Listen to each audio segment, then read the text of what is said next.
Enzo Recto, kalaban ang katiwalian at kasinungalingan, kakampi sa katotohanan at kabutihan. COMELEC kinansela ang registration ng Duterte Youth Party List. Kinansela ng Commission on Elections sa COMELEC ang registration ng Duterte Youth Party List. Ang kay COMELEC Chairman George Erwin Garcia, kinansela ng kanilang second division sa botong 2-1 ang registration ng naturang party list. Sabi na umano sa managing ground para sa pagkansela sa registration ng Duterte Youth ay ang hindi nito pagsunod sa requirement gaya ng kawalan ng publication at hearing requirement kaya hindi ng kaso na isinampas sa kanila kaugnay sa red tagging. Sa kabila nito, sinabi ni Chairman Garcia na mayroon pa namang remedyo ang Duterte Youth Party List kung saan maaari silang maghain ng motion for reconsideration. Kaugnay nito ay nakatak na magpalabas ang resolusyon ng COMELEC ngayong araw kaugnay nga sa pagkansela ng registration ng Duterte Youth Party List. Ay ilalabas ng Commission 2nd Division ang resolution sa Duterte Youth by a vote of 2-1 canceling the registration of Duterte Youth Party List.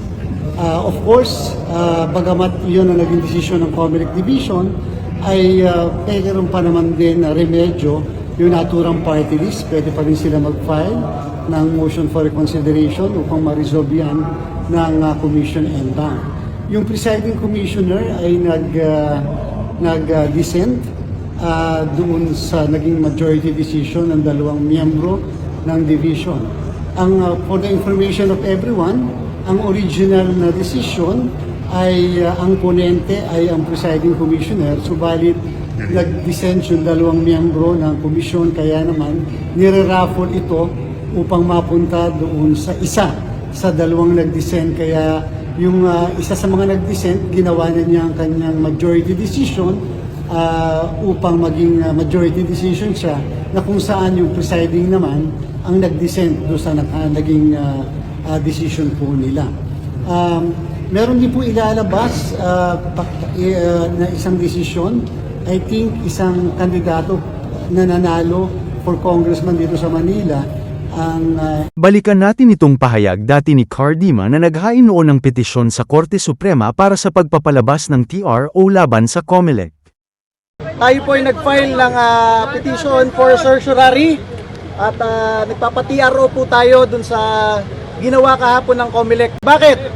Sa tingin po natin, merong grave abuse of discretion ang COMELEC kahapon. Sinabihan lang kami na hindi kami kasama sa proclamation tanghali bago mag-proclamation mismo. Kung sinabi nila last week yon, edi na gawa namin ng paraan, pero parang sinadya na talagang 3-4 na oras bago yung proclamation, saka kayo magsasabi na hindi kayo kasali. Unang-una, bakit sa tingin namin merong grave abuse of discretion?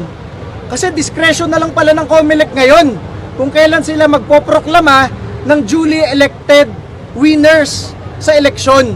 Alam nyo, sa ating bansa, ang katunayan na nga lang na meron demokrasya dito sa bansang ito, tuwing 3 taon nagpupunta tayo sa halalan, bumoboto tayo.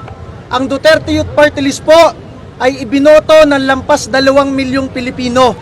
Pag pumunta kayo sa resulta ng COMELEC, pag tiningnan nyo yung local absentee voting ng ating mga pulis at sundalo, ang number 1 na binoto ng ating mga pulis at sundalo, Duterte Youth Party List. Pag pinuntahan nyo yung mga overseas voting precincts, pumunta kayo, tingnan nyo sa Amerika, sa Hong Kong, sa Middle East, sa Japan, karamihan, Duterte Youth Party List ang number 1 na ibinoto. At maliban doon, lampas 2 milyong Pilipino na nandito sa bansa, tayo ang binoto para kahapon makita nila ang kanilang kinatawan na maproklama.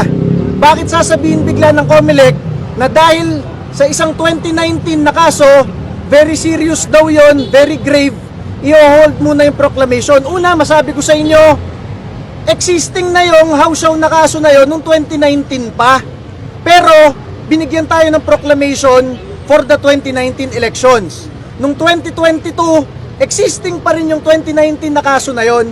Pero pinasali tayo at binigyan tayo ng proclamation. Bakit ngayon, kung kailan tayo ang nasa taas, tayo ay magkakaroon ng 3 seats, bakit biglang sasabihin, very serious yung mga kaso na yun? Very serious pala yung kaso na yun eh. Bakit yung huling hearing natin, December 2019 pa? nakalagay doon 1 month, mare-resolve na nun. Bakit kalahating dekada na hindi nyo na-resolve? Ganun pala ka-serious. Yun lang yung kaisa-isang sinabi kahapon, isang paragraph, because of very serious allegations, alleged grave offenses, i-hold muna yung Duterte Youth Party List at BH Party List. So, ano naman yan? Very grave abuse of discretion nyo. Kailan nyo lang ililitaw yung lumang kaso, discretion nyo kung ihihinto yung proclamation. Ang hindi alam ng lahat, yung inattach namin dito, yung mga petitioners na nag-file ng kaso sa COMELEC noong 2019, dahil re-releasean na kami for the 2019 elections noon ng Certificate of Proclamation, ang ginawa nila, pumunta sila sa Supreme Court. Final nila yung same allegations na yon. At ang ginawa na Supreme Court, within 1 month, dinispis ng Supreme Court. Wala daw basis yung sinasabi ng mga same petitioners na yon. Baka hindi nila sinabi sa COMELEC na parang nag-forum shopping sila eh. Dahil ang tagal sa COMELEC, tinaas nila dito, napahiya sila sa Supreme Court, kaya simula 2020 hanggang 2025, hindi na nila binanggit uli yung kaso na yon.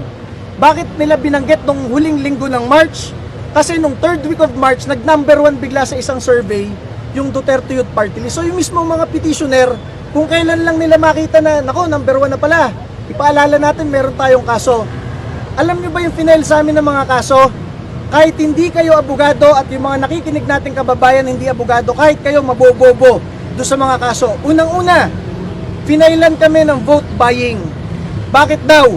Kasi daw nag-speech daw ako noong 2019, sinabi ko, kapag nanalo ang Duterte Youth Party List, lahat ng aming pondo ay ibibigay namin sa taong bayan, wala kaming kukurakutin kahit piso. Yun yung mismong statement. Finailan kami ng vote buying dahil daw pinangako namin na lahat ng pera ng aming magiging opisina, iaalok namin sa taong bayan. Sa dami-dami ng kilala nating gobernador, congressman, mayor, at kandidato at mga kalaban nila na tunay na nagvo-vote buying, ang nakasuhan pa sa COMELEC Central Office, yung isang hindi naman talaga nag-abot ng piso, kahit kaninong botante, kami pa ang nakasuhan ng vote buying. Yun yung isa sa kaso nila noong 2019. Isa pang kaso nila, sabi ko daw, ang sabi ko kasi sa isang speech ko, kapag kami nanalo sa Duterte Youth Party List, dedebatiin namin kayo sa Kongreso hanggang maubos kayo. Siyempre ang ibig ko sabihin, dahil mahilig tayo makipagdebate, yung parang ginawa namin ni Kaloy Zarate ng Bayan Muna, debate kami ng debate hanggang matalo siya. Yun. Ang final sa akin ng Kabataan Party List, yung dulo lang, yung hanggang maubos kayo. Nilagyan nila na attachment, Chairman Cardema is promoting mass murder in the Philippines. Diyos ko naman, kung mapapamura ka na lang talaga eh. Yun yung mga klase ng kaso na kinaso sa amin noong 2019, kaya nakapending pa rin sa COMELEC. Nasagot na namin yun. Tapos, dahil ayaw desisyon na ng COMELEC sa sobrang pagkahawsaw, ni-raise nila dito para mapigilan sana kami noong 2019, 2020. Dinismiss sila dito. Sabi ng Supreme Court, walang basis yun. So inattach namin dito na noong 2020, nag-decide yung Supreme Court doon sa same allegations nila na walang kwenta yon. Baka hindi nakita ng COMELEC na ginawa ng mga petitioner yun eh. Ang masabi ko sa inyo, binoto kami ng 2 milyong Pilipino. Diba? Ano sabi ng Kabataan Party List? Deserve daw namin to. Binoto lang sila ng 300,000. Kami binoto ng 2,300,000. Bakit ganun ang mga Pilipino? Dahil naniniwala ang ating mga pulis, sundalo, OFWs at milyong-milyong Pilipino na yung ginagawa namin, yun dapat ang gawin.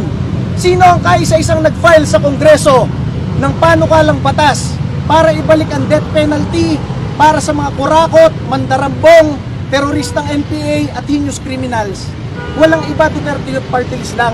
Sino ang nakikipag-away para ang inyong mga anak at apo after nyo alagaan ng ilang taon ay hindi ma-recruit ng NPA sa kolehiyo? Kami lang nakikipag-away doon. At masabi ko sa inyo, ngayong eleksyon na ito, wala kami kahit isang poster, wala kaming TV ad, wala kaming radio ad, hindi kami katulad ng napakaraming party list dyan na gumagastos ng hindi lang milyon, daang-daang milyon pa para makaupo lamang. Ang inyong Duterte Youth Party List, hindi nangungurakot, nagpapanukalang batas pa para ma-death penalty lahat ng kurakot na opisyal sa gobyerno. Kami ay ibinoto nyo Hindi dahil nagbayad kami, wala kami inabot kahit piso, ibinoto nyo kami dahil gusto nyo kahapon sa proklamasyon, maproklama ang inyong Duterte Youth Party List para patuloy na makipaglaban sa Kongreso. Bakit hindi kami pinayagan kahapon? So ito ang solusyon, nakaisa-isang solusyon. Dahil napakaraming ginagawa ang COMELEC na kapag ni-raise mo dito, sinasabi ng Supreme Court, grave abuse of discretion. Yung parang discretion lang nila, decision lang nila. Baka hindi nyo alam, nasa mismong Omnibus Election Code, nasa rules ng COMELEC. Kapag ang isang kinasuhan sa COMELEC, yung kaso walang final decision, kailangan mo pa rin i-proclaim, nakalagay mismo sa rules nila. Ang dami-dami dun may kaso. Yung iba dun may kaso ng malversation of funds. Yung iba dun may kaso ng corruption at plunder. Si Congresswoman De Lima may kaso pa sa CA. Ang daming may kaso dyan. May isang kaso doon sa citizenship. Lahat yun hindi serious para sa COMELEC. Ang pinaka-serious sa kanila yung sa amin. Yung sinabi ko daw mass murder in the Philippines, sabi ng Kabataan Party List, at yung namili daw kami ng boto dahil nangako kami na lahat ng aming pondo iaalay namin sa taong bayan. Yan ang masabi namin at sana po dinggin ng Korte Suprema itong TRO na ito dahil ito na lang ang huli nating mapupuntahan para ang boto ng taong bayan ay ma-recognize. Sinasabi ng COMELEC at ng ating gobyerno, bumoto kayo. Ang kada boto ay mahalaga. Sanctity of the ballot. Eh hindi lang isang boto na tanggap namin. 2 milyon, lampas 2 milyong Pilipino dito sa ating bansa at karamihan ng nasa ibang bansa ang ibinoto ang inyong Duterte Youth Party List. Sana pakinggan tayo ng Korte Suprema. Sana naman matauhan tong COMELEC. Bunyog, bunyog, halikan na kasama ka. Bunyog, kapag buklod ay may pag-asa. Luzon, Visayas, Mindanao, isa ang pananaw. Sa bagong Pilipinas ang bunyog isisigaw. Bunyog.